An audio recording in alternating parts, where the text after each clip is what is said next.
নমস্কার বন্ধুরা, আইতবে সহচুরিতে আপনাদের স্বাগত। আমি আজকে বাসন্তী পোলাও করে দেখাবো। এর জন্য গোবিন্দভোগ চাল আমি নিয়েছি, ওটা ভালো করে ধুয়ে নিয়েছি। এবার একটা পাত্রে এই চালটা ঢেলে নেব। চালের মধ্যে নুন দিলাম, কাজু কিশমিশ দিলাম, 1 চামচ জিরে গুঁড়ো দিয়েছি, কিছুটা কালারের জন্য হলুদ দিলাম, আর চিনি দিতে হবে, কিছুটা চিনি দিয়ে দিলাম।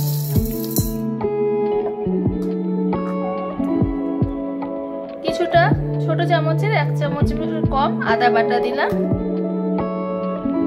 আর এবার ঘি দেব। এবার এটা ভালো করে মেখে নেব। কড়াইয়ে কিছুটা ঘি দিলাম, কিছুটা ওর মধ্যে আমি তেজপাতা দিয়ে দিচ্ছি, কিছুটা গোটা গরম মশলা দিয়ে দিচ্ছি।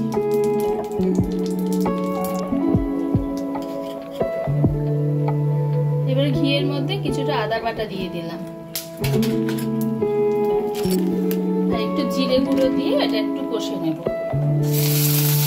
এবার আমি এর মধ্যে জল দিয়ে দিলাম। যতটা চাল নিয়েছি তার ঠিক ডবল জল নিয়েছি। আমি 3 কাপ চাল নিয়েছি, 6 কাপ জল দিয়েছি। এবার চালের মধ্যে ওই মশলার জলটা আমি দিয়ে দিলাম।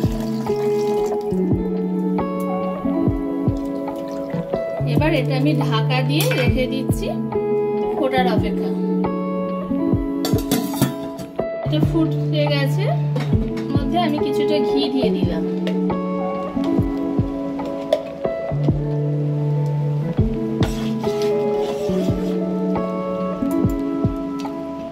শাহি গরম মশলা দিয়ে দিলাম। কিছুই করার নেই, এবার আমি ঢেকে দেব।